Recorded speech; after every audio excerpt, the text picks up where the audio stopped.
আসসালামু আলাইকুম ভিউয়ার্স, বিসমিল্লাহির রহমানির রহিম। আমি আজকে পোলাও রান্না করব। এই জন্য আগে লং, এলাচি, দারচিনি, তেজপাতা দিয়ে দিলাম। আর পোলাওর চালগুলো অনেক আগে ধুয়ে আমি পানি ঝরিয়ে নিলাম, ভালো করে ঝরঝরা করে নিলাম। তারপর আমি এগুলা ভেজে নিব তেলে, ভালো করে ভেজে নিব আমি। আর পাখে আমি লবণ দিয়ে দিলাম। আমার ভাজা হয়ে গেছে, এই জন্য পানি দিয়ে দিলাম। আমি পানির পরিমাণটা সবসময় আমি দর্জিকে আমি আঙ্গুলে মেপে 4 আঙ্গুল মেপে নিই। তারপর আমি দর্জি দিয়ে মাপি। দর্জিকে আগে 4 আঙ্গুল মেপে নিলে ওই মাপটা হলো সঠিক মাপ পানির। তারপর আমি ফাঁকে গুঁড়ো দুধ দিয়ে দিলাম।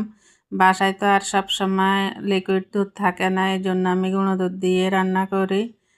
আমার পোলাওগুলো ঢাকনা দিয়ে দিলাম। পোলাওগুলো বলকিয়ে গেল। আমি তারপর বাদাম, কিশমিশ আর আলু বাকারা দিয়ে দিলাম। আমি এগুলো দিলে আমার থেকে ভালো লাগে খেতে, এই জন্য এগুলো দিয়েই আমি ফাঁকে ফাঁকে আবার এগুলো ছাড়াও রান্না করে তারপর আমি দমে দিয়ে দিলাম। নিচে তাওয়া দিয়ে আমি দমে দিয়ে দিলাম ঢাকনা দিয়ে। এই যে আমার পোলাওগুলো অনেক ঝরঝরা হয়েছে, সুন্দর হয়েছে।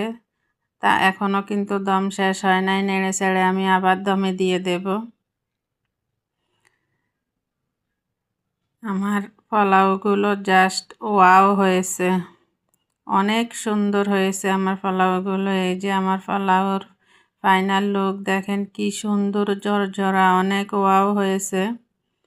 আমি ভালো করে নেড়ে তারপর আমি পেঁয়াজ বেরেস্তা দিয়ে দেব উপর দিয়ে। পেঁয়াজ বেরেস্তা দিয়ে আমি আবার ঢাকনা দিয়ে আবার দমে বসিয়ে দেব। ফাইনাল নাড়াতে আবার দেখাবো আমি।